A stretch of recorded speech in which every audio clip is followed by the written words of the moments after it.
49 అంటే సంతానం, 49 అంటే సంతోషం. 50% ఆఫ్ ఆన్ IVF.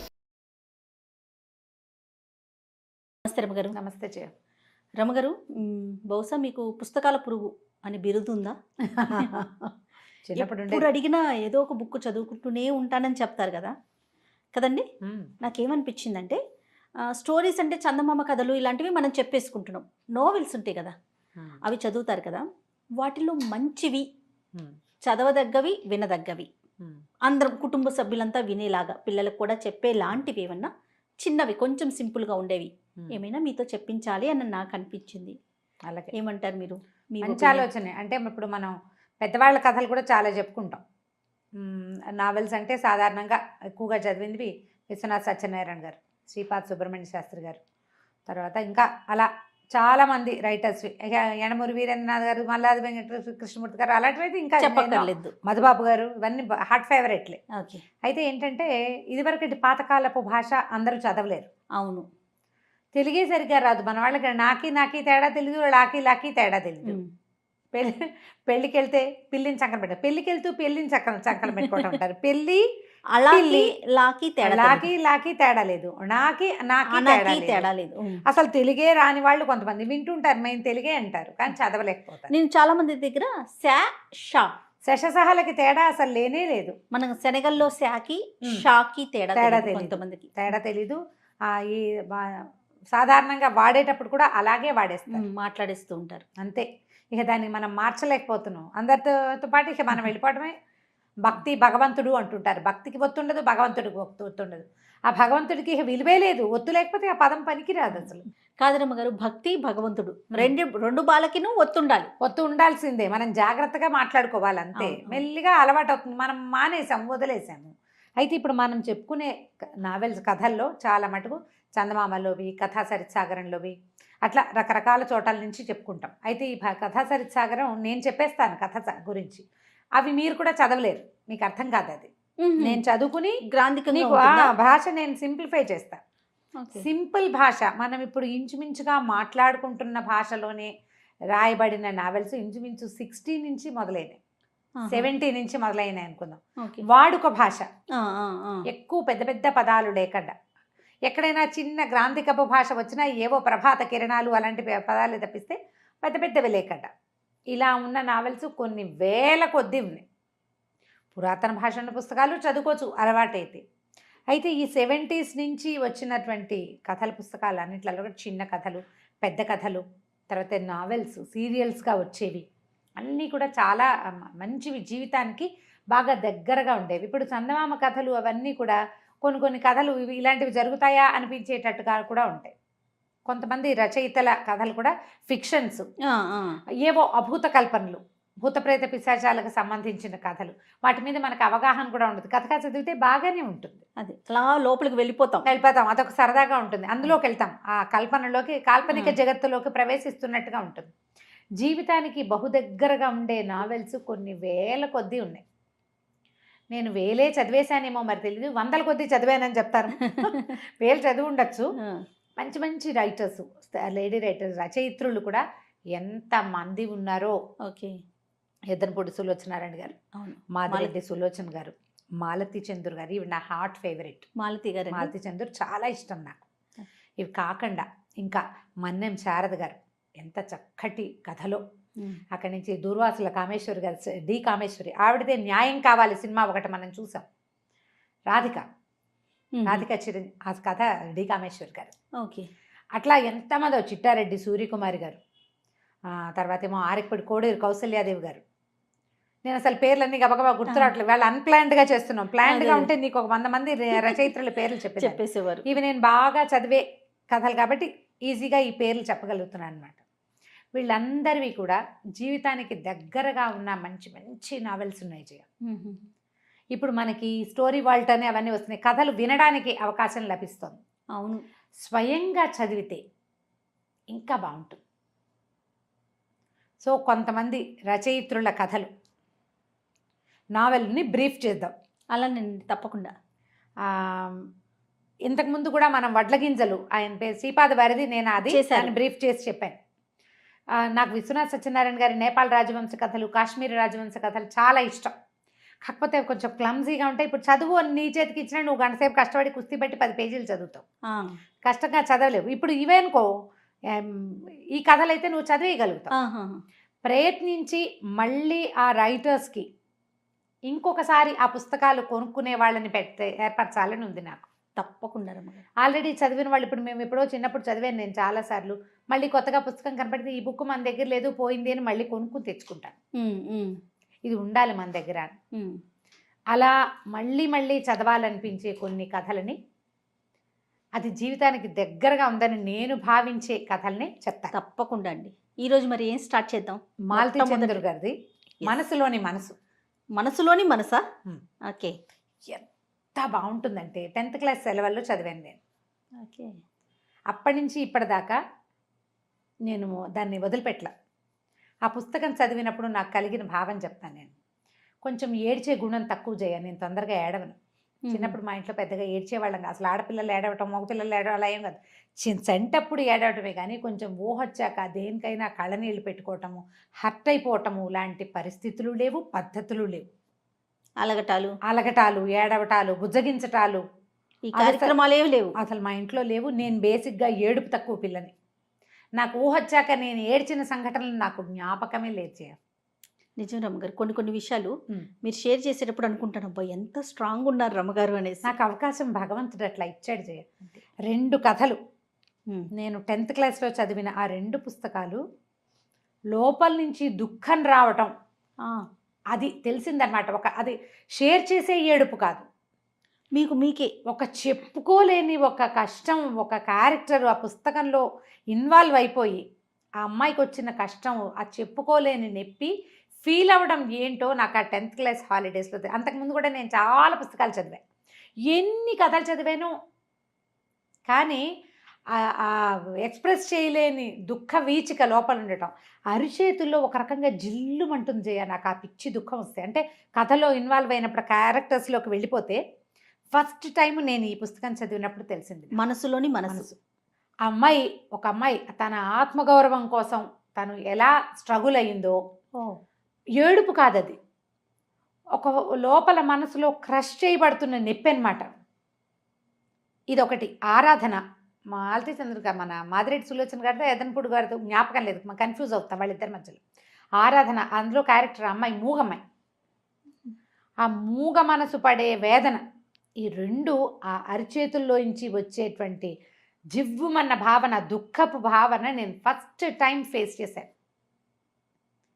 ఇప్పుడు ఈ సంవత్సరం మొన్న ఒక 20 రోజుల క్రితం ఆ పుస్తకం మనసులోని మనసు చదివితే సేమ్ ఫీల్ నాకు మొదట ఎట్లా వచ్చిందో అలాగే వచ్చింది కథ చివరికి. మళ్ళీ అసలు ఎంత పకడ్బందీగా రాస్తారంటే ఆ కథని, చాలా పకడ్బందీగా ఉంటుంది.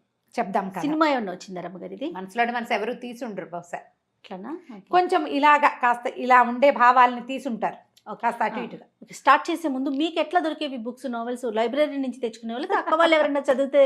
మా ఇంట్లో పుస్తకాల భాండాగారం ఉంది, అందరికీ పుస్తకాలు ఇష్టమే. ఓకే. స్కూల్లో లైబ్రరీ ఉండేది. మా అక్కయ్య స్కూల్ టీచరే కదా, మా రెండో అక్కయ్య స్కూల్. ఇలాంటి బుక్స్ ఉంటాయా రమ్మగారు? ఇలాంటివి కాబట్టి ఇంకోలాంటి ఉంటాయి. మా అన్నయ్య కొనేవాడు, మా నాన్న కొనేవారు, మా చిన్నక్కయ్య, మా వసంత, అందరూ పుస్తకాలు పిచ్చేవాళ్ళే. మా అన్నయ్య అయితే దొంతులు పుస్తకాలు కొంటాం, వాటన్నిటికీ బైండ్ చేయించడం. బైండ్ చేసిన బుక్సే మా దగ్గర 100-200 ఉండేవి. ఓకే. పుస్తకం పాడైపోకుండా బైండ్ చేసేవాళ్ళు. షంఘీజ్ ఖాన్, తైమూర్ ఖాన్ లాంటి పుస్తకాలు కూడా ఉండేవి. అక్కడి నుంచి ఇవి కూడా ఏమంటారు, ట్రాన్స్లేషన్స్.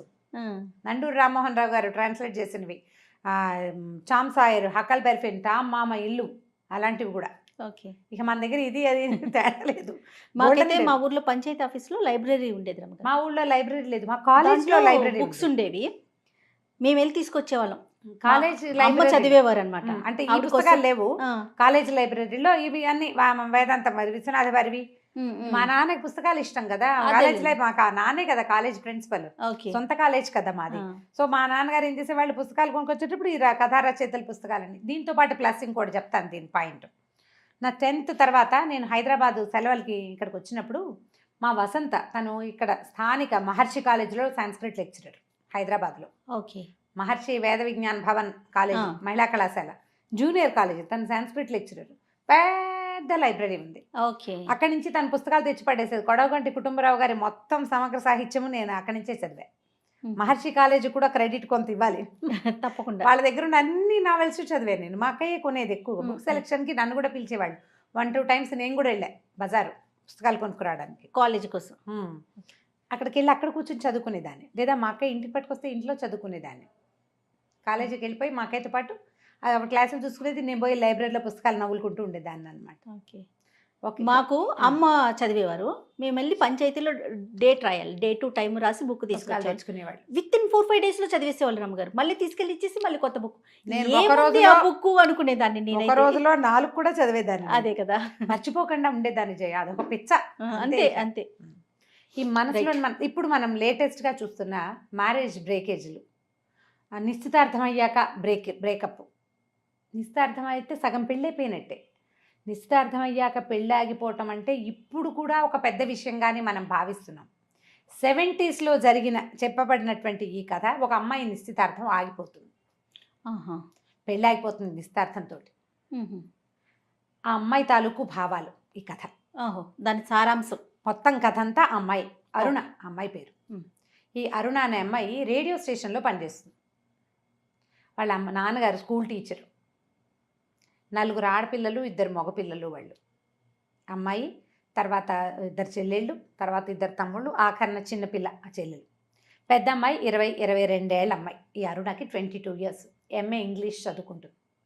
ఇంక చదువు ఇట్లా కాలేజీ చదువు అవ్వగానే మద్రాసులో ఈ కథ అంతా జరిగింది. చదువు అవ్వగానే తనకి రేడియో స్టేషన్లో ఉద్యోగం వస్తుంది. రేడియోలో ఆ రేడియో ప్రోగ్రామింగ్ అవన్నీ కూడా రాస్తారు. ఆవిడకి తెలుసు, బహుశా మాలతి గారికి ఆ విషయాలు బాగా తెలుసు. స్పూల్స్ మిస్ అవ్వటము, అవి సరిగా రికార్డింగ్ చేయించటము, గెస్ట్ని తీసుకెళ్ళటం, గెస్ట్ టాక్స్, వాటి మీద కూడా రాస్తారు. చక్కగా ఉంటుంది భాష, హైరాన్ ఉండదు. అక్కడక్కడ కొంచెం ఇంగ్లీష్ పదాలు కనపడుతూ ఉంటాయి, అంటే తెలుగులో రాయబడినవే కానీ.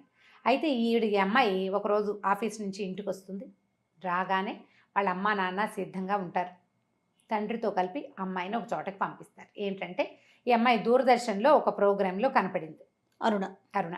ఆ కనపడిన ఈ అరుణను చూసి ఒక ఆవిడ, ఒక జడ్జి గారి భార్య, తన మనవడికి చేసుకుంటానని కబురు చేసింది. అప్పట్లో ఇలా పెళ్ళిళ్ళు అయ్యేవి, మధ్యవర్తుల ద్వారా కబుర్లు వచ్చేవి. పెళ్ళిళ్ళ పేరు వచ్చి ఫలానా జడ్జి గారు, సుందర్రావు గారు, సుందర్ రాజారావు గారు, బహుశా ఆయన పేరు రాజారావు గారు, ఆవిడ పేరు సుందరమ్మ గారు. రాజారావు గారు, సుందరమ్మ గారు వాళ్ళు వాళ్ళ మనవడి కోసం పెళ్లి సంబంధం చూశారు. పిల్ల చాలా బాగా నచ్చింది, పొడుగు జడ, తెల్లగా పొడుగ్గా ఉన్న పిల్ల కావాలనుకుంటున్నాం, ఫలానా అని అన్ని రేడియో స్టేషన్కి ఫోన్ చేసి వీళ్ళ వివరాలు కనుక్కుని, ఈ తండ్రి పనిచేస్తున్న స్కూల్కే మధ్యవర్తి పెళ్ళిళ్ళ పేరైన పంపించి పిల్లని తెచ్చి చూపించమన్నారు. తండ్రి మధ్యాహ్నమే వెళ్ళి వాళ్ళ ఇల్లు బాగా చూసొచ్చాడు. చాలా డబ్బులు ఉన్నవాళ్ళు. వీళ్ళు మధ్యతరగతి కుటుంబం. పిల్లకు ఉద్యోగం వచ్చింది కాబట్టి చేయిస్తున్నారు. చిన్న కుటుంబం, 6 పిల్లలు, స్కూల్ టీచరు, చిన్న సొంత ఇల్లు, అంతే వీళ్ళ జీవితం. ఈ పిల్ల పెళ్లి సంబంధం వచ్చేసరికి సరే అమ్మాయి ఏంది చక్కగా, అమ్మాయి అదేంటమ్మా వాళ్ళు వచ్చి మనని చూడాలి కానీ అంటే, కాదు చాలా పెద్దవాళ్ళు, ఆవిడ కాళ్ళు లేవు ఆ ముసలి ఆవిడకి. ఆవిడ చక్రాల కుర్చీలో ఉంటారు. ఒక కూతురు, కొడుకు, కోడలు ఉన్నారు. ఒక్కడే మనవడు. అబ్బాయి అశోక లేలాండ్లో పనిచేస్తాడు. అశోక లేలాండ్ అనేది 70లో చాలా గొప్ప కంపెనీ, పెద్ద ఉద్యోగం కింద లెక్క. ఇంజనీరింగ్ చదివాడు, ఎంటెక్కో ఏదో చదివాడు అబ్బాయి. పిల్లవాడు కూడా బాగున్నాడు ఫోటో. సరే తండ్రి ఇంప్రెస్ అయ్యాడు. సరే బయలుదేరి తీశారు అమ్మాయిని. వెళ్తే పెద్ద ఇల్లు, ఆవిడ ముక్కుకి చెవులకి వజ్రాల ఆభరణాలు, పెద్ద పట్టుచీర, తోటంతా పువ్వులు. కోడలు కూడా సన్నగా పొడుగ్గా అందంగా కనపడతారు, కొంచెం ముభావంగా ఉంటారు. కానీ పిల్లవాడి పెళ్లి ఫోటో కూడా చూపించారు. బాలే ఇంప్రెస్ అయింది అమ్మాయి. కాకపోతే తనే వెళ్ళి కనపడడం పట్ల ఏదో ఒక కించగా ఉంటుంది. సాధారణంగా అమ్మాయిని వాళ్ళు వచ్చి చూస్తారు కదా. బోల్డ్ అంత డబ్బు, అబ్బాయికి మంచి ఉద్యోగం, వీళ్ళకి బోల్డ్ సంపాదనది, 3 కార్లు ఉన్నాయి, డ్రైవర్లు, పనివాళ్ళు, వెండి స్పూన్లు, వెండి గిన్నెలు, వెండి కప్పులు, అంతా వెండిమయం ఇల్లంతా. అమ్మాయి కొంచెం మనసు సహజంగా లోబడుతుంది. అన్నీ బాగున్నాయి. తూగలమా లేదా, మేమే వచ్చి పిల్లని చూస్తాం శాస్త్రానికి అని చెప్పారు. ఫోటో ఇచ్చారు. అబ్బాయి ఫోటో చూస్తే ఎంత బాగున్నాడు. ఆవిడకి చాలా గొప్ప మనవడు అంటే నా రాజా రాజా అని పిలుస్తారు అబ్బాయిని. రాజారావు అబ్బాయి పేరు, తాత పేరే పెట్టుంటారు. బాగున్నాడు. సరే మర్నాడో 3వ రోజు రాజాతో సహా వచ్చారు. అతను కూడా వచ్చాడు. చూస్తే అబ్బాయి హ్యాండ్సమ్గా బాగున్నాడు. అన్నీ బాగున్నాయి. ఆవిడ ఏం చెప్పారంటే, ఇలా చిన్న ఇల్లు ఇది కుదరదు, మా ఇంట్లోనే పెళ్లి చేస్తాం, అన్నీ మేమే చేస్తాం, ఉభయ ఖర్చులు మేమే పెట్టుకుంటాం. అంటే ఈవిడ సావిత్రమ్మ గారు, అరుణ వాళ్ళ అమ్మ, ఆవిడకి అదేంటి పెద్ద పిల్ల, మా ఇంట్లో తొలి శుభకార్యం తొలిచూలు పిల్ల మేమే చేసుకోవాలని ఉంది ఆవిడకి. కానీ వీళ్ళ డబ్బు, వాళ్ళ వైభోగం, వాళ్ళ వ్యవహారం ఇవన్నీ చూసేసరికల్లా కొంచెం మెత్తబడిపోయారు. అక్కడి నుంచి ఆవిడ ఉద్యోగం ఎందుకు మానేయమని హింట్ ఇచ్చారు అమ్మమ్మ గారు. ఓహో. పెద్ద మానటం ఇష్టం లేదు ఈ అమ్మాయికి. కష్టపడి సంపాదించుకున్న ఉద్యోగం ఎవరికి వస్తాయి ఉద్యోగాలు? సరే అతనితో కలిసి కొంచెం బీచ్కి కూడా వెళ్ళొస్తుంది. బాగున్నాడు, హ్యాండ్సమ్గా, మంచి ఉద్యోగం, బోల్డంత ఆస్తి, ఇవన్నీ ఉన్నాయి కదా. సరే నిశ్చితార్థం చేశారు. నిశ్చితార్థానికి ఎంత బంగారం చూపించారో పిల్లకి ఇవ్వదలుచుకున్నది.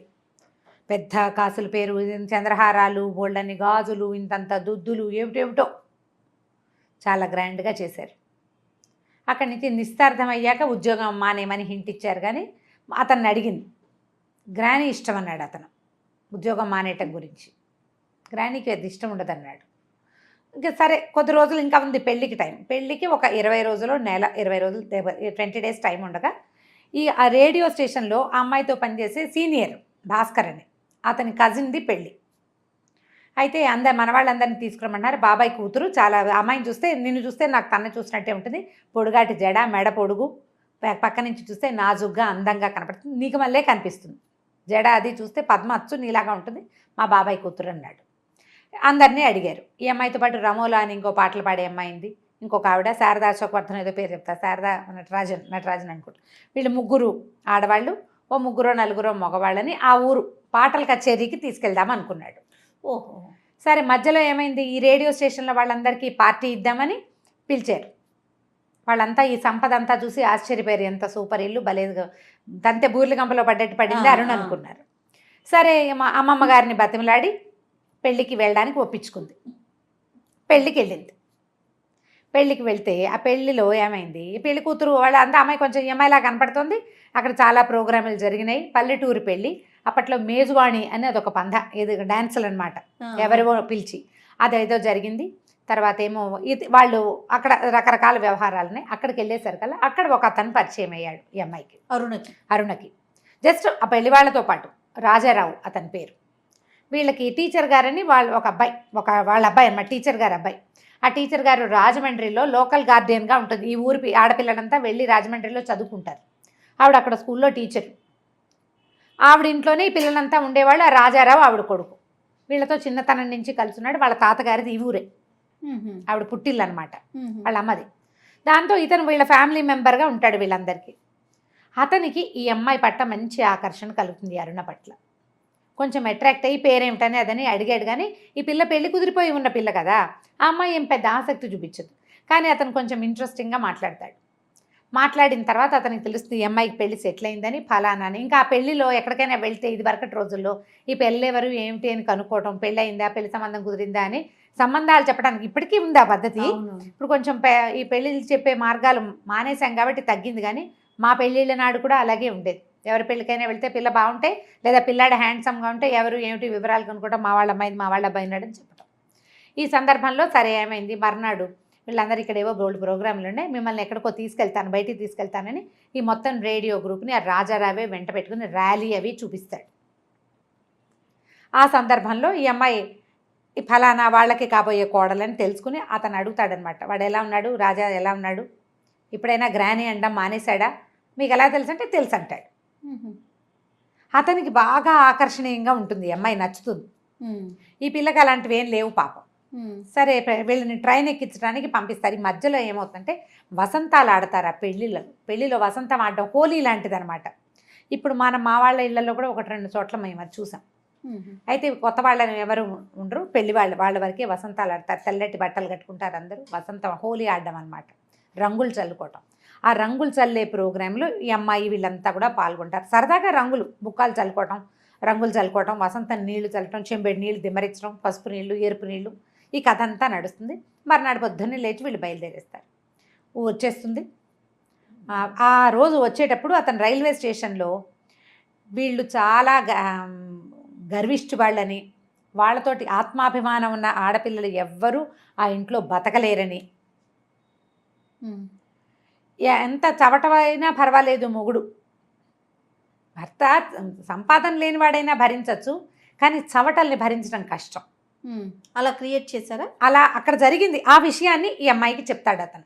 వాళ్ళ ఇంట్లో ఉండటం కష్టం అనేది తెలియదు. మీలాగా ఆత్మాభిమానం ఉన్న ఆడపిల్లలు ఆ మామగారి ముందు దగ్గర బతకలేరు. అదంతా ఆవిడ టైగర్, ఎంజిఎం అంటాడు ఆవిడ. ఎంజిఎం అంటే ఆ సినిమాలో ఇంగ్లీష్ సినిమాలో ఇలా సింహం నెవరు తెరుస్తున్న బొమ్మ, ఆ బొమ్మ గుర్తొస్తుందన్నమాట. ఆవిడ ఎప్పటికీ ఒక్క ఆడది 3 తరాల మగవాళ్ళని గాడిదలను చేసి కూర్చోబెట్టింది. ఆవిడ భర్త ఆవిడ మాటే వింటాడు, కొడుకు ఆవిడ మాటే వింటాడు, మనవడు ఆవిడ మాటే వింటాడు. ఆవిడ గీసిన గీటు దాటరు. ఆవిడ మనుషుల ఆత్మాభిమానాన్ని ఉండనివ్వదు అని చెప్తాడు. ఈ పిల్లకు చిరాకు వస్తుంది. నా సంబంధం కుదిరిపోయింది, రాజా బాగున్నాడు, బోళ్ళంత సంపాదన, మంచి డబ్బులున్నవాళ్ళు, అవే కదా ఆడపిల్లలకి, అంతకంటే ఏం కావాలి? కోపం వస్తుంది. సరే వెళ్ళిపోతుంది. ట్రైన్ ఎక్కేసింది, ఇంటికి వచ్చేసింది. బాగా జరిగిందని చెప్పింది. ఇంటికి వెళ్ళేసరికల్లా అమ్మమ్మ గారికి జ్వరం వస్తుంది. జ్వరంతో ఉన్న అమ్మమ్మ గారిని చూసుకురావడానికి కూడా వెళ్తుంది. ఒక్క 4 వారం రోజులు గడుస్తాయి. పెళ్ళి ఇంకా 10 రోజుల్లోకి వచ్చేసింది. ఒకరోజు ఆఫీస్ నుంచి ఇంటికి వచ్చేసరికల్లా రైల్వే స్టేషన్ నుంచి చెల్లెళ్ళు తమ్ముళ్ళు ఇంట్లో కూర్చున్నారు. అమ్మ నాన్న ఏదో అమ్మమ్మ గారికి ఒంట్లో బాగోలేదు, అమ్మ నాన్న వెళ్ళారు, నేను కూడా రమ్మన్నారంటే ట్యాక్సీ తీసుకుని కారు వచ్చేస్తుంది. కారులో ఇప్పుడు ఈ పెళ్లి సెటిల్ అయిన తర్వాత ఎంతసేపు అమ్మాయి కోసం ఆఫీస్కి కారు వచ్చేది, ఇంటికి కారు వచ్చేది, కారులోనే తిరగాలి, నువ్వు బస్సులు ఎక్కకూడదు.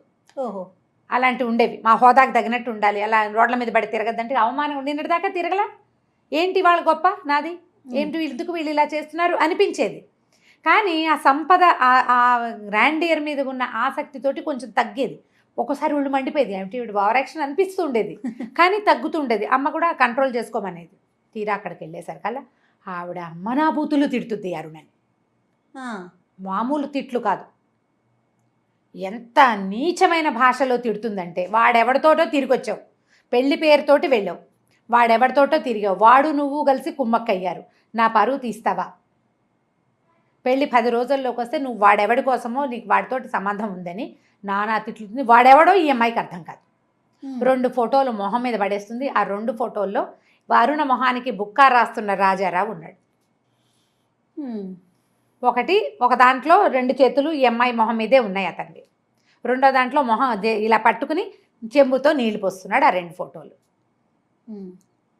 వీడు నీకు తెలియదు, అతను ఎవరో నాకు తెలీదు, పెళ్ళికి వెళ్ళాం, అక్కడ వసంతాలు ఆడారు, అందరూ రంగులు చల్లుకున్నాం, ఈ ఫోటోలు ఎవరు తీశారో ఎప్పుడు తీశారో నాకు తెలీదు, ఇతనికి అది అందరి మీద చల్లాను, అందరి మీద చల్లుతావా? పెళ్ళైన పిల్లవి, పెళ్ళి సెటిల్ అయిన పిల్లవి, ఎవరో పరాయి మగవాళ్లతోటి వసంతాలు ఎలా ఆడేవు నువ్వు? ఆ పెళ్లిలో మేజువాణి పెట్టారని నువ్వు చెప్పినప్పుడే చీచి పాత పద్ధతులు దరిద్రం, అలాంటి చోటకి ఎందుకు పంపించానని నేను తిట్టుకున్నాను, నిన్ను తిట్టాను, నువ్వు ఇలాంటి పని చేస్తావా? వాడు నీకు తెలుసు. అసలు వాడు అంటుంటుంది, వాడు వీళ్ళకేమవుతాడో ఈ అమ్మాయికి అర్థం కాదు. వాడు నా పరువు తీయటానికే ఈ పని చేశాడు, నువ్వు వాడితో కుమ్మక్కయ్యావు. ఇక కాళ్ళ మీద పడమంటుంది. నేనే తప్పు చేయలేదు, అతను ఎవరో నాకు తెలీదు, అసలు ఈ ఫోటోలు ఎవరు తీశారో తెలీదు, ఆ ఫోటోలు ఎందుకు పంపించారో తెలీదు. ఇక ఏం చెప్పినా ఆవిడ వినదు, తిట్టి తిట్టి తిట్టి తిట్టి పోసేస్తుంది. ఇక ఇంటికి వస్తుంది ఏడుస్తూ. ఇంటికి వస్తే వాళ్ళ నాన్న బాగా, తండ్రి కూడా అప్పటిదాకా ఆయన చాలా మంచివాడు, ఆ పిల్లని ఏమండు, మెచ్చుకుంటాడు. నాన్న నేనేం చేయలేదు అన్నాడు. కానీ నీ తప్పు కదా, నువ్వు పెళ్ళి సెటిల్ అయిన పెళ్ళి, అసలు నువ్వు వెళ్ళకూడదు అక్కడికి, వెళ్ళిన దాన్ని మర్యాదగా వెళ్ళి మర్యాదగా రావాలి, ఇలా పిచ్చి పనులు ఎందుకు చేసావు? అది వాంటెడ్లీ చేసింది కాదు నాన్న అంటే, అయినా సరే కంట్రోల్ లేదు నీకని కేకలిస్తాడు తండ్రి. ఓకే, కాళ్ళ మీద పడమంటారు, నేను ససేమిరా కాళ్ళ మీద పడినట్టుంది. రేపు ఇప్పుడు కాళ్ళ మీద పడితే పెళ్లి కొప్పుకుంటారు, లేకపోతే పెళ్లి క్యాన్సిల్. ఇప్పుడు నేను పెళ్లి చేసుకుంటే నన్ను తిరుగుబోతుని చేయదు ఆవిడ. బతుకున్నంత కాలము వాడెవడితోటో నేను తిరిగొచ్చిన దాన్ని నన్ను క్షమించి పెళ్లి చేసుకున్నాను అంటుంది. జన్మాంతము ఈ తప్పు కింద నేను బతకాలి, ససేమిరా నేను పెళ్లి చేసుకొని అంటుంది అరుణ. నాకు మళ్ళీ పెళ్లి కాకపోయినా పర్వాలా, జీవితాంతం ఇలాగే ఉంటా, కానీ వాళ్ళ ఇంట్లో మాత్రం నేను ఉండను. అతన్ని అడుగుతుంది, నువ్వు గ్రానీకి సారీ చెప్తే సరిపోతుంది అంటాడు అతను. ఓహో, నువ్వు నన్ను నమ్మవా అని అడుగుతుంది. పెళ్లి సెటిల్ అయింది, 4 రోజుల నుంచి నేను మీ ఇంటికి వస్తున్నాను, మా ఇంటికి వస్తున్నావు, మన ఇద్దరం కలిసి బీచ్కి వెళ్తున్నాం, పార్టీలు ఇచ్చాం, నీకు ఇదేనా అర్థమైంది, నీకు నమ్మకం లేదని నా మీద అంటే గ్రానీకి ఉండాలి నమ్మకం అంటాడు. నాకు గ్రానీ ఇంపార్టెంట్, గ్రానీ హర్ట్ అవుతుంది, సారీ చెప్పు గ్రానీకి. చచ్చినా సారీ చెప్పనంటుంది అరుణ. నేను ససేమిరా సారీ చెప్పను, నేను ఈ తప్పు చేయలేదు, ఇది తప్పు కాదు, నేను చేయలేదు. దాంతో ఆవిడేం చేస్తుంది, వీళ్ళమ్మే ప్లాన్ ఆలోచించుకుని ఇంత సంపద పోతుంది, చిన్న కూతురునిచ్చి చేస్తానని మాట ఇచ్చి వచ్చేస్తుంది అక్కడ. రెండో పిల్లని ఇవ్వడానికి, అరుణ కంటే 2 ఏళ్ళు చిన్నది సుశీల. ఆ పిల్లని ఇచ్చి పెళ్లి చేస్తానంటే ఇంటికి వచ్చి ఆలోచించుకుని చెప్తామంటే తండ్రి కేకలేస్తాడు, ఎందుకు సావిత్రి వాళ్ళతో మనం పడలేము అంటే, కాదండి సుశీలకి రాజా నచ్చాడు, అది అయ్యో బావ అంత మంచివాడు కదా, అక్క సారీ చెప్తే సరిపోతుంది కదా, ఎందుకు ఇంత తగాదా పడుతోందని అడుగుతుంది. దీనంత భావాలు లేవండి దానికి, మెతకది. సుశీల కూడా అందంగానే ఉంటుంది. అరుణ పక్కన చూస్తే కొంచెం కలర్ తక్కువ తెలుస్తుంది, అలాగే పెద్ద జడ అవి ఉన్నాయి. అరుణ బాగా ఫెయిర్, సుశీల ఒక రవ్వ ఫెయిర్నెస్ తక్కువ. పిల్లని తీసుకెళ్తే దాన్ని అడుగుతుంది, నీ ఇష్టం ఆలోచించుకోమంటే అది నేను రెడీ అనేస్తుంది రెండో అమ్మాయి. అప్పట్లో పెళ్ళిళ్ళు ఇట్లా అయ్యేవి. రెండో పిల్లని వెంబడి పెట్టుకు తీసుకెళ్తారు, అమ్మమ్మగారికి అందరికీ దండాలు పెట్టిస్తారు, రాజా కూడా ఓ దండం పెట్టిస్తారు. అతను రెడీ అయిపోయాడు, హర్టింగ్గా ఉంటుంది అతనికి. అరుణని పోగొట్టుకోవటం ఇష్టం లేదు, కానీ గ్రానీని కాదంటే అసలు ఇష్టం లేదు అతను. గ్రానీకి కూడా నచ్చేసింది. గ్రానీకి ఇప్పుడు పెళ్లి చేసుకోవాలి సార్, శుభలేఖలు వెళ్ళిపోయినాయి, అందరికీ శుభలేఖలు పంపించేశారు. ఓ పెళ్లి కూతురు మారి ఇద్దరు కాస్త అటు ఇటుగా ఒకలంటారు, అదే సావిత్రమ్మ అదే రామకృష్ణ పిల్ల, అంతే. పెద్ద తేడా ఏముంది? ప్రథమ ద్వితీయ అని వస్తుంది అంతే. అంటే అది కూడా రాపోతుంది, ఏం పెద్ద నష్టం లేదు. పెళ్ళి అయిపోవాలి, పరువు పోతుంది. అందరికీ కార్లు వెళ్ళిపోయితే పరువు పోదు.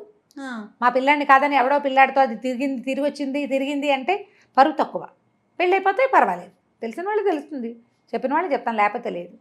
అక్కడి నుంచి ఆవిడ ఏం చేసింది, మీ పిల్లని మీ ఇంటికి పంపను, మీ పెద్ద పిల్ల మంచిది కాదు, అది దీన్ని చెడగొడుతుంది, కుక్క ముట్టిన కుండ అంటుంది. అదొక పదం, ఫస్ట్ టైం ఆ ప్రయోగం విన్నా నేను ఆ కథలో. అలా అనేస్తుంది ఆవిడ. ఇవిడికి కష్టంగా ఉంటుంది, పెద్ద పిల్ల చాలా మంచిది, బుద్ధిమంతురాలు. ఒక పొరపాటు ఏదో జరిగింది, అసలు అక్కడ ఏం జరిగిందో మనకు తెలియదు. ఒక పెద్ద పిల్లని తిడుతూ రెండో పిల్లని చేసుకుంటామంటే తల్లులకి ఎలా ఉంటుంది, పళ్ళ చక్రం పెట్టి తిప్పినట్టు ఉంటుంది పొట్టలో, ఒప్పుకుంటారు.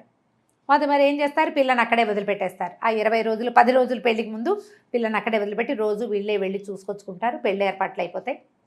ఈ అమ్మాయి ఏం చేస్తుందంటే అంతా ఏడుస్తూ ఆ భాస్కర్కి చెప్తుంది, రాజారావే ఆ ఫోటోలు పంపించాడని నమ్ముతుంది ఖచ్చితంగా. అతను తన మీద ఇంట్రెస్ట్ ఉన్నట్టు ప్రవర్తించాడు, నా పెళ్లి చెడగొట్టడానికే చేశాడు ఈ పని అని చెప్పి అతని నెంబర్ అడ్రస్ ఇవ్వండి అని ఉత్తరం రాసేసింది. మీరెంత దౌర్భాగ్యులో, మీలాంటి దుర్మార్గుల్ని నేను ఎక్కడా చూడలేదు, నికృష్టుడివి నువ్వు అని రాస్తుంది. ఆ ఉత్తరం పట్టుకుని రాజారావు వచ్చేస్తాడు వెనక్కి ఈ అమ్మాయి దగ్గరికి. ఈ ఉత్తరానికి నీకు సమాధానం ఏమిటని మొహం మీద పడేస్తాడు ఉత్తరం. ఈ పెళ్ళని ఈ అమ్మాయి ఏం చేస్తుంటే రమోల వాళ్ళ ఇంటికి వెళ్ళి ఉంటుంది, తన ఫ్రెండ్ ఉంది కదా తన పాటలు పాడే అమ్మాయి, వెళ్ళి అక్కడ ఉంటుంది, 3 రోజులు ఉంటుంది. అక్కడికి వస్తాడు, నువ్వు ఏం సమాధానం చెప్తావు, నేను ఎందుకు చేస్తాను ఈ పని, నేను చేయలేదు, నాకు తెలియదు అంటాడు. అప్పుడు అరుణకి అసలు విషయం ఏం తెలుస్తుందంటే రాజారావు ఎవరో కాదు, ఏ సుందరమ్మ గారి మనవండి తను కాదందో ఆ సుందరమ్మ గారికే మొదటి కోడలికి పుట్టిన కొడుకు, మనవడు ఆవిడికి. ఓహో, చెల్లెలు పెళ్ళి అయిపోయింది పెళ్ళి. ఇతను రాజారావు ఆ పెళ్ళికి కూడా వెళ్తాడు. పెళ్ళికి వస్తే ఆవిడ పెళ్ళిలో ఇలా పెద్దమ్మాయి మంచిది కాదని, చిన్నమ్మాయిని చేసుకున్నావని ఇలా రకరకాలుగా అసహ్యంగా పిచ్చి పిచ్చి మాటలు మాట్లాడింది ముసలావిడే. మాట్లాడితే ఇతను వాళ్ళ నాయనమ్మతో చెప్పాడు, గ్రానీ అరుణని పెళ్లి చేసుకుని చూపిస్తాను నీకని గ్రానీకి చెప్పాడు. కానీ ఆవిడకి ఒళ్ళు మండిపోయింది. వీడేమో తన మాట విననివాడు, ఆ అమ్మాయి తనని ధిక్కరించింది, సారీ చెప్పండి ససేమిరా చెప్పననేసింది. అలాంటి పొగరబోతూ మళ్ళీ తనింటికే రావటం ఆవిడకి ఇష్టం. తనింటికి రాకపోయినా తన మనవడి పెళ్ళని తనింటి పేరు మీదే ఉంటుంది. ఆ అమ్మాయికి అంత మంచి సంబంధం రావటం ఆవిడకి ఇష్టం లేదు. దిక్కుమాలిపోవాలి ఆ పిల్ల, నన్ను కాదన్న వాళ్ళు ఇక పైకి రాకూడదు, ఆవిడ మనస్తత్వం అది. అక్కడి నుంచి ఏమైంది, రోజులు గడిచినాయి. కొంతకాలానికి ఈవిడికి ముసలావిడికి ముందు నుంచి ఏంటంటే ఈ పిల్లని పెళ్లి చేసుకుని గంపెడు పిల్లల్ని కనిపించాలని ఆవిడ కోరిక. మా మనవడు ఒకడే ఉన్నాడు, మనవడికి బోళ్ళంత మంది పిల్లలు కావాలని. ఈ సుశీల కాస్త కడుపుతూ ఉంటుంది. అరుణ ఒంటరిగానే ఉంటుంది, పెళ్లి సంబంధాలు చూడలేకపోతాడు తండ్రి. కానీ రాజారావు మాత్రం కంటిన్యూస్గా ప్రపోజ్ చేస్తాడు, ఆమెతో హలో అంటుంటాడు. అతని మాట తీరు అవన్నీ అమ్మాయికి నచ్చుతాయి. ఆనాడేమి ఇంట్రెస్ట్ లేదు, జస్ట్ క్యాజువల్గా మాట్లాడింది. క్రమంగా మనసు కొద్దిగా అతని వైపుకి తిరగటం మొదలు పెడుతుంది. కానీ లోపల ఆ ఉత్తరం అతనే రాశాడు, ఆ ఫోటోలు అతనే పంపాడన్న అనుమానం మాత్రం అమ్మాయికి పూర్తిగా పోదు, 1% ఉంటుంది. కానీ అతని మాట తీరు అతని వ్యవహారము చూసి అతను ఆ పని చేసేసి ఉంటాడని అనిపించట్లా. వాళ్ళ కోపంలో ఆయన రాసింది. కానీ అయితే ఏమైంది, అలాగే మెల్లిగా ఉద్యోగం చేస్తూ ఉండేది. ప్రతి వాళ్ళు ఇంత మంచి సంబంధం వదిలిపెట్టుకున్నందుకు చాలా కొంచెం తక్కువ చేసే మాట్లాడేవారు. ఓకే, పెళ్లి చెడగొట్టుకున్న పిల్లని ఎవరు గౌరవిస్తారు? రోజులు గడుస్తున్నాయి, ఈ లోపల అమ్మాయి కడుపుతోంది కదా. అయితే ఇతను రాజారావు మళ్ళీ ప్రపోజ్ చేశాడు. ఈ మన సందట్లో ఏమవుతుందంటే ఒకసారి ఆ సుశీల వాళ్ళ అత్తగారు అంటే తప్పిపోయిన అత్తగారు ఈ అమ్మాయికి ఒక సినిమా హాల్ దగ్గర కనపడుతుంది. ఆవిడ చెప్తుందనమాట, ఆవిడ వాళ్ళ పెళ్ళి తప్పిపోయిన రోజున అత్తగారి మొహంలో నవ్వు కనపడుతుంది ఈ పిల్లకి, అరుణకి. తన కొడుకు పెళ్లి తప్పిపోతే ఆవిడ సంతోషంగా ఉన్నది ఎందుకో అర్థం కాదు. ఆవిడేం చెప్తుంటే, మా అత్తగారిని కాదనే ప్రాణి ఒకటి ప్రపంచంలో ఉందని తెలుసుకుని సంతోషంగా ఉంది నాకు. ఆవిడది సరైన పెంపకం కాదు, సరైన ధోరణి కాదు. పెద్ద కోడల్ని రాచి రంపాన పెట్టారు, వాళ్ళ నాన్న చచ్చిపోయే పరిస్థితిలో ఉంటే అక్కడికి పంపలేదు. మా వాళ్ళు రెండో పెళ్లి చేసుకున్నారు, ఆవిడని వదిలిపెట్టేశారు. రెండో పెళ్ళి ఇప్పుడు నన్నేమో మా వాళ్ళు బోళంతమంది పిల్లలు, నేనేమో పెద్ద పిల్లని, నేను అందంగా ఉన్నాను కాబట్టి నన్ను చేసుకున్నారు. మా వాళ్ళకి నా డబ్బు అవసరం, అందుకని పెళ్లి చేసుకుంటే ఆవిడ నన్ను ఏమీ ఫ్రీగా ఉండనివ్వలేదు. ఎప్పుడు మా వాళ్ళని నన్ను చిన్నబుచ్చి నానాహింస పెట్టేది. ఈ రాజాని పిల్లాడిని విపరీతంగా ముద్దు చేసి నా దగ్గరికి రానిచ్చేది కాదు. పిల్లవాడు పుట్టంగానే వెట్ నర్స్ని పెట్టారు, పాలిచ్చే దాదిని పెట్టారు. నాకు చిన్నతనం సినిమా కొత్తగా ఏర్పడి వచ్చిన డబ్బుతోటి నేను హాయిగా తిరగటము, సినిమాలకు వెళ్ళటం, భర్తతో కులసగా తిరగటం తప్ప నా బిడ్డ నాకు సెపరేట్ అయిపోతున్నాడని నేను ఆనాడు తెలుసుకోలేదు. వాడికి 4 ఏళ్ళు వచ్చాక నాకు ఇంకో పిల్ల పుట్టింది, 3 ఏళ్ళు నిండాక. చంటి పిల్లతో నాకు తెలిసింది నా పిల్ల అనుబంధం. ఆవిడకి ఆడపిల్లలు లెక్కలేదు, మగ పిల్లాడే లెక్క. 6 ఏళ్ల పిల్లాడికి కర్రగేటు మేడ మీద అవసరం లేదు, చంటి పిల్లకి కావాలి. పిల్లని తీసుకుని నేను బయటికి వెళ్ళాను, వాడు బంతి విసిరేస్తూ ఆ బంతి కోసం అని కిందకు వచ్చాడు. వాడి వెనకాల పడిపోయింది వాళ్ళ నాయనమ్మ. ఆవిడ కాళ్ళు విరిగిపోయినాయి, మంచం నుంచి కదలలేకుండా అయిపోయింది. నా వల్లే ఆవిడ కాళ్ళు విరిగినాయని, నీ కాళ్ళు విరిగినాయి మీ అమ్మకి ఇష్టమేనని నా కొడుకు నా నుంచి చెడగొట్టేసింది ఆవిడే. సవితి కొడుకైనా రాజారావు అంటేనే నాకు ఇష్టం. వాడు నిజాలు సరైనవి ఆలోచించి మాట్లాడేవాడు. నా కొడుకు తెలివి తక్కువవాడు, వాడికి తెలియదు ప్రపంచం. ఆవిడ తెలుసుకోనివ్వలేదు. మీ అమ్మకి నీకంటే చెల్లెలంటేనే ప్రాణం అని నేర్పించింది. 4 ఏళ్ళు వచ్చేసరికి పిల్ల డిఫ్తీరియా వచ్చిపోయింది కూతురు. అయ్యో, ఆ దుఃఖంతో పిచ్చికిపోయాను నేను. అయితే మా అత్తగారికి శాస్తి చేయాలనిపించింది నాకు. అందుకని కొద్ది రోజులు బెంగళూరు అవి తిరగడానికి వెళ్ళినప్పుడు మా వారికి ఆపరేషన్ చేయించేశాను. నాకు ఇంకా పిల్లలు పుట్టరని తెలిస్తే ఆవిడ మా ఆయనకి 3వ పెళ్లి చేస్తుంది. 2వ పెళ్లి చేయాల, అలాగే 3వ పెళ్లి చేస్తుంది. ఇంకా ఆయనకే పిల్లలు పుట్టనివ్వకుండా చేస్తే మాయరోగం వదులుతుందని మా వారికి ఆపరేషన్ చేయించేశానని చెప్తుంది. ఇలాగే చేశాను, మరి ఇంకా నాకు వేరే దారి లేదు. నా పిల్లాడు నా నుంచి సెపరేట్ అయిపోయాడు. జాగ్రత్తగా పెంచుకున్న పిల్లేమో చచ్చిపోయింది పాపం చింటి పిల్ల. దాంతో ఆ ఒంటరితనం నేనేం చేస్తా, సినిమాలకు తిరుగుతూ ఉంటాను. ఇంట్లో ఉన్నా నా పిల్లాడు నాతోటి ఉండడు స్నేహంగా. అమ్మ నాన్న కంటే వాడికి గ్రానీయే ఇంపార్టెంట్.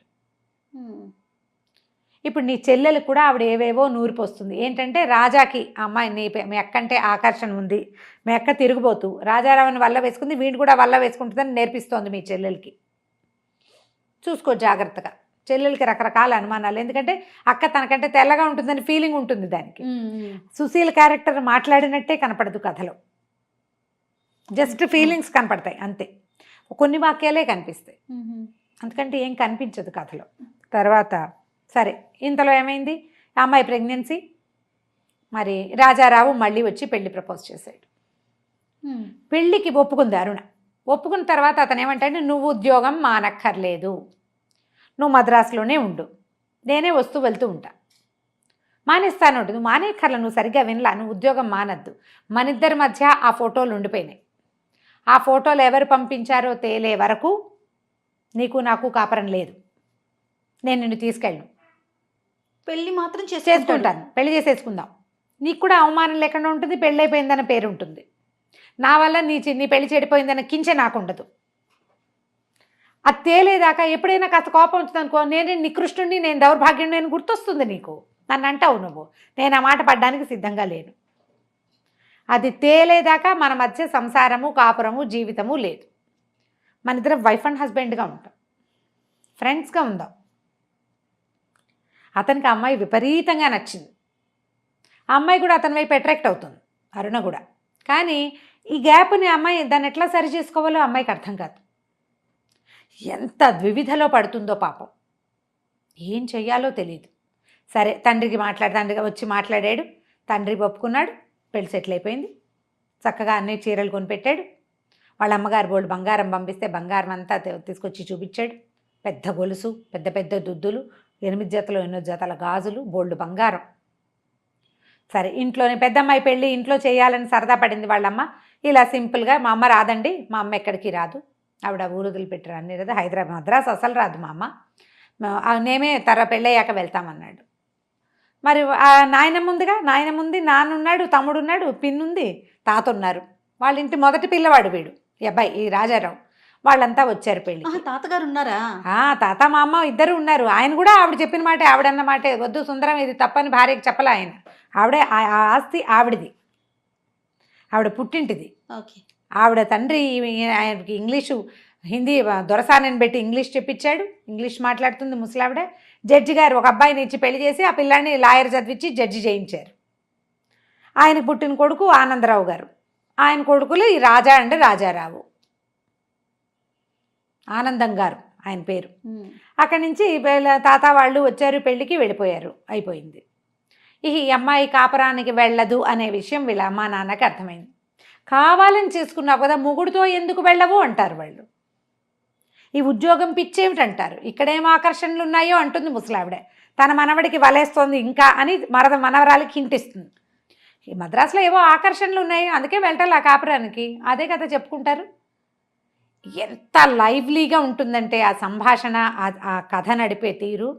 నిజంగా జీవితాలు మన పక్కనే జరుగుతుంది, మన ఇంట్లోనే ఈ కథ జరుగుతున్నట్టుగా అనిపిస్తుంది. అంత లైవ్లీగా ఉంటుంది, ఎక్కడ కృతకము డ్రామాటిక్గా ఏది ఉండదు, అంత బాగా నడిపిస్తారు. అక్కడి నుంచి సరే ముందు రాజమండ్రి తీసుకెళ్తాడు వాళ్ళ అమ్మ దగ్గరికి. ఆవిడ దగ్గర ఒక 2-3 రోజులు ఉంటారు. ఒక ఆవిడ కొత్త దంపతులు కదా అని ఒక గది కేటాయిస్తే అందులో ఉన్న మడత మంచం వేసుకుని పడుకుంటుంది. అమ్మాయి క్లోజ్గా అయ్యే అవకాశాన్ని అతను ఇవ్వడు అసలు.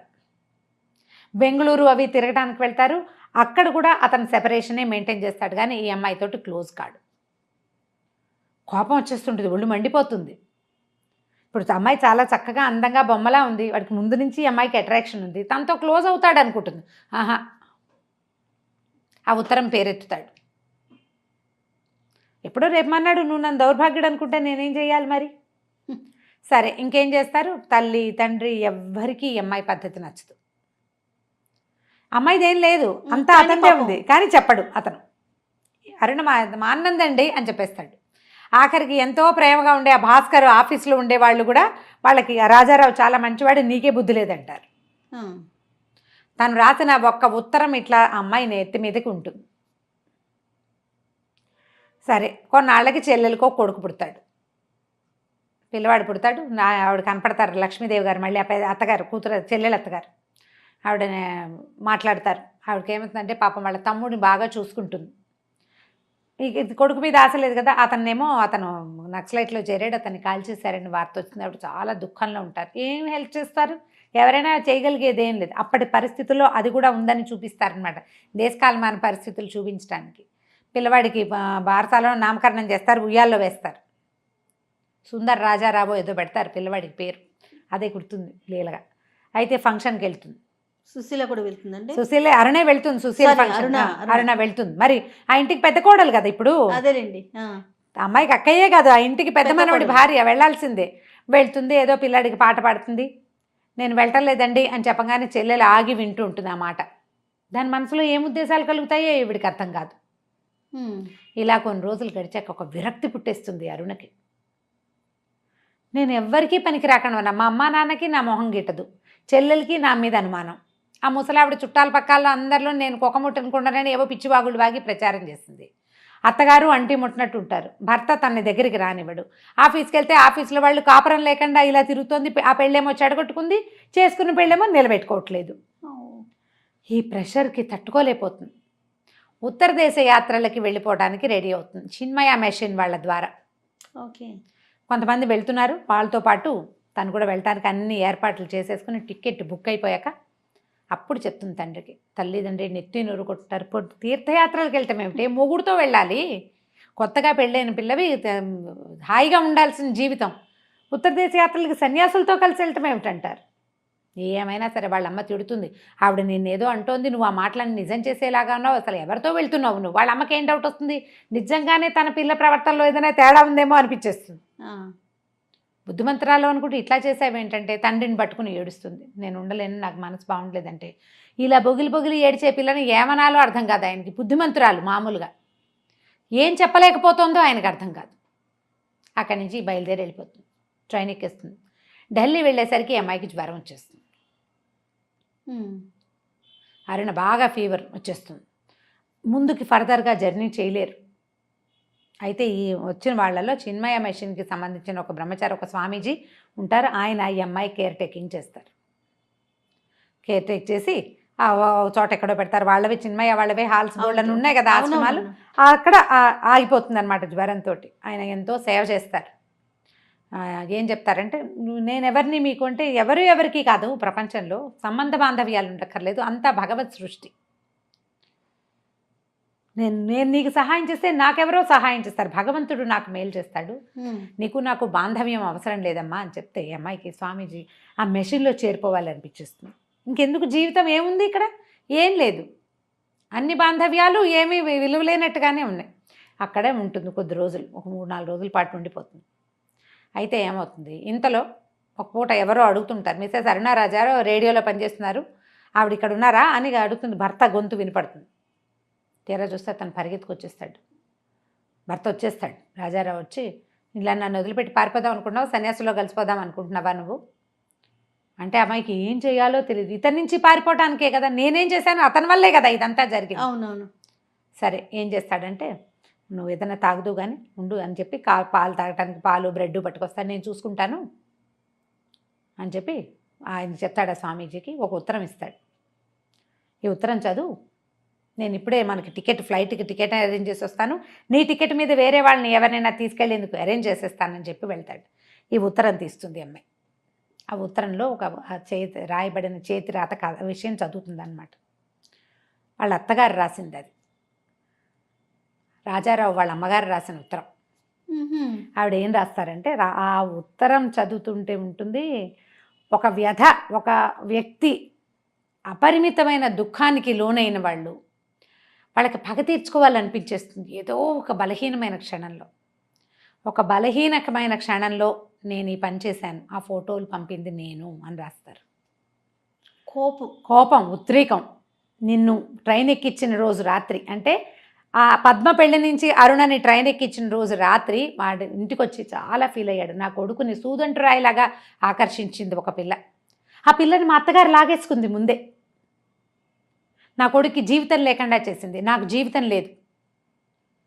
నేను భర్త పెళ్ళైనప్పుడు వీళ్ళకి బాగా డబ్బులు ఉన్నాయని, చాలా గొప్పవాళ్ళని, మా నాన్న ఒక్కతే పిల్లనని ఆస్తంతా అమ్మి బంగారం పెట్టి పెళ్లి చేశాడు. మా నాన్నకి తీవ్రమైన అనారోగ్యం. పిల్లవాడు పుట్టిన తర్వాత నన్ను పురిటికి కూడా పుట్టింటికి పంపల. వాడికి సంటి పిల్లాడప్పుడు మా నాన్న చచ్చిపోయేటట్టుగా ఉంటే పిల్లాడిని అట్టెపెట్టుకుని ఆవిడ తల్లిని పంపించేది. పాలు తాగే పిల్లాడు ఆవిడ దగ్గర ఉండిపోయాడు. పాలిచ్చే తల్లి పిల్లాడికి పాలు లేకపోతే ఎట్లా అనుకోలే. తర్వాత మా నాన్న పోయారు, నన్ను ఇంటికి రానివ్వల. పిల్లాడు చచ్చిపోయేందుకు సిద్ధంగా ఉన్న పసిబిడ్డని మాత్రం నాకు పంపించారు. అప్పుడు వచ్చి మా వారు నా దగ్గర 6 నెలలు ఉన్నారు. నా జీవితంలో, నా వైవాహిక జీవితంలో నేను సంతోషంగా ఉన్నది ఆ 6 నెలలే. 6 నెలల తర్వాత ఆవిడ చావు డ్రామా ఆడి నా భర్తను వెనక్కి పిలిపించేసుకున్నారు. ఇక విడాకులకి చాలా గోల్ చేశారు. పిల్లాడిని నా నుంచి లాక్కోవడానికి ఎంతో ప్రయత్నం చేశారు. ఏమైనా సరే పిల్లవాడిని మాత్రం నేను ఇవ్వనన్నాను. చివరికి నాకు విడాకులు ఇచ్చారు. నా పిల్లాడు నా దగ్గరే ఉండిపోయాడు. ఆయనకి మళ్ళీ పెళ్లి చేశారు. ఇంకో కొడుకు పుట్టాడు, కూతురు కూడా పుట్టింది. పిల్లాడు కాస్త కూతురు కాస్త చనిపోయింది. పిల్లవాడు కాస్త 7th క్లాస్ 8th క్లాస్కి వచ్చాక వాడిని లాగడానికి విశ్వ ప్రయత్నం చేశారు. వాడికి డబ్బు ఎర్ర చూపించడానికి మా వారి ద్వారా పిల్లాడిని అక్కడికి తీసుకెళ్లారు. వాడు కళ్ళల్లో ప్రాణాలు పెట్టుకుని 8th క్లాస్ తప్పి 1 సంవత్సరం వృధా చేసుకుని మళ్ళీ నా దగ్గరకు వచ్చాడు. తర్వాత నా దగ్గరుండి చదువుకున్నాడు. నా జీవితం అంతా వృధా అయిపోయింది మా అత్తగారి వల్ల. వాడు నువ్వు నచ్చావు వాడికి, కానీ అప్పటికే రాజాకి నువ్వు ఓకే అయిపోయావు, నేనేమీ చేయలేకపోయాను. ఆ తర్వాత కొద్ది రోజులకి పద్మ పెళ్లి ఫోటోలు మా దగ్గరికి వచ్చినాయి. ఆ పెళ్లి ఫోటోల్లో ఆ కనపడిన 2 ఫోటోలు, ఇంత బాగున్న జంటని విడదీయటానికి ఎవ్వరికీ హక్కు లేదనిపించింది నాకు. కోల్పోయిన నా జీవితం అంతా నా కంటి ముందు కనపడింది. నా కొడుకు కూడా జీవితాన్ని కోల్పోవాలా అనిపించింది. ఆ 2 ఫోటోలు నేనే పంపించాను మా అత్తగారికి. మీరు ఎందుకు ఆలోచించలేదు? ఈ ఫోటోలు పంపడానికి వాళ్ళ అడ్రస్ తెలిసిన మనిషి ఇంకొకళ్ళు ఉండే అవకాశం ఉందని నువ్వు ఆలోచించలా, నా కొడుకు ఆలోచించలా. కానీ ఆ ఫోటోలు పంపించిన మరుక్షణం నుంచి నేను ఎంత తప్పు చేశానో, ఒక ఆడపిల్ల జీవితాన్ని ఎంత దుర్భరం చేసేసానో అని నన్ను నేను క్షమించుకోలేకపోయాను. చాలా నరకం అనుభవిస్తున్నాను. నువ్వు పెళ్లి చేసుకుని మా ఇంటికి వచ్చిన తర్వాత నువ్వు వాడితోటి సరిగ్గా లేవు అనే సంగతి నా మొదటి రోజు రాత్రే నాకు తెలిసింది. నీకు వాడికి సంబంధ బాంధవ్యాలు లేవు, మీరు ఇద్దరు భార్యాభర్తలుగా జీవితం గడపట్లేదనే సంగతి నాకు అర్థమైంది. మొన్న వచ్చినప్పుడు రాజా ఈ విషయం, ఆవిడకి అనారోగ్యం వచ్చింది, చాలా జ్వరం వస్తే కొడుకు వెళ్ళి ఉన్నాడు, ఆవిడ చిక్కిపోయింది. ఆ మాటల మధ్యలో అరుణ ఎందుకు రాదు అని ఆవిడ ప్రశ్నించేసరికల్లా అతను ఈ విషయం చెప్పాడు తల్లికి. ఆ తర్వాత ఆవిడ నేను ఒక ఉత్తరం రాసిస్తాను, నన్ను చూడడానికి వచ్చాడు రాజా, నా కొడుకే నా దగ్గరకు వచ్చాడు, వాడికి నేను ఉత్తరం రాసిస్తానని చెప్పాను అని చెప్పి నువ్వు చదువు అని చెప్పాను, వాడి ఉత్తరం చదివే ఉంటాడు, చదువుతాడు ఖచ్చితంగా, నువ్వు కూడా ఉత్తరం చదువు, మీ మధ్య అపార్థాలు తొలగించుకోండి అని రాస్తారు. నన్ను క్షమించు. ఆ ఉత్తరం చదివేసరికి నిర్ఘాంతపోతుంది. చాలా ఆశ్చర్యకరమైన విషయం. మరి భర్త వస్తాడు మళ్ళీ అతను వస్తాడు రాజారావు దగ్గరకు వచ్చేసరికి ఈ ఉత్తరం చదివారా అంటాను. చదివానంటాడు.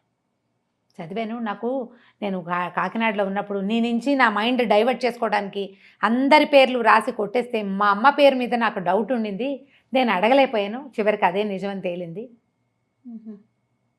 మనిద్దరం ఇలా కలవడానికి ఇట్లా ఒక ఇది జరిగింది.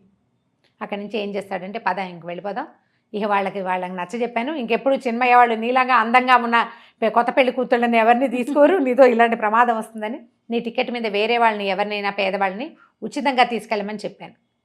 అతను హుందాగా ప్రవర్తిస్తాడు, మనుషులు సహజంగా మంచివాడు. అక్కడి నుంచి భార్యని ఇంటికి తీసుకెళ్ళిపోతాడు. వాళ్ళిద్దరూ మళ్ళీ హాయిగా కలిసి ఉంటారు ఎప్పటికీ. లాస్ట్ సీన్ రాస్తారు మాలతి చంద్రు. రొమాంటిక్ సీన్స్ రాయడంలో మాలతి గారిని మించిన వాళ్ళు లేరు. 4 వాక్యాలు ఎంతో ఒక బ్యూటిఫుల్ సెన్స్ని చూపిస్తారనమాట. పుస్తకం చదివితే కానీ తెలియదు. ఓకే, ఈ రొమాన్స్ మనం కథల్లో చదివే ఏ రకమైనవి ఉండవు. వాళ్ళిద్దరూ భార్యాభర్త గదిలో ఉన్నారు, వాళ్ళ అత్తగారు తల్లి చెప్తుందనమాట, ఏమండి నిన్నటి దాకా ఈ మొగుడొద్దు వెళ్ళనందా చూడండి, అతను ఒళ్ళో పడుకుని తల చిక్కు తీర్చుకుంటోంది అని చెప్తుందనమాట తల్లి. ఇంత బాగా క్లోజ్ అవుతారు. ఆమెని తనతో పాటు తీసుకెళ్ళిపోతాడు ఉద్యోగం అనిపించి. మనసు లోపలి మనసు. పెళ్ళిళ్ళు చెడిపోయే వాళ్ళని చూస్తాం మనం. అవును, ఏవో భావాలు, ఎక్కడో ఆత్మగౌరవం దెబ్బతినిపోతుంది, ఆత్మాభిమానం దెబ్బతింటుంది. కేవలం తన అభిమానాన్ని కాపాడుకోవటం కోసం పెళ్ళిని మానేసుకున్న అరుణ ఎట్లా మళ్ళీ తన అభిమానానికి ఏ దెబ్బ తగలకుండా, ఒక లొంగిపోయిన ధోరణి కాకుండా సరిగ్గా సరి అయిన చోటికి చేరింది. ఆత్మగౌరవం ఉన్న ఆడపిల్లలు గ్యారంటీగా గెలుపొందుతారని చెప్పే కథల్లో ఇదొకటి. చాలా బాగుంది రమ్మగారు. మనసులోని మనసు. పుస్తకం మామూలుగా తెలుగు చదవగలిగే వాళ్ళు హాయిగా చదువుకోవచ్చు, ఆ మాత్రం లా ఉంటుంది. ఒక 2-3 గంటలు ఈజీగా పడుతుంది. 3-4 భాగాలుగా చదువుకున్నా కూడా గుర్తుపెట్టుకుని చదువుకోండి. మాలతి చంద్రు గారి అత్యద్భుతమైన అన్ని రచనల్లోనూ పరమాద్భుతమైన నావెల్ ఇది. తప్పకుండా అండి. నమస్తే. నమస్తే జయ.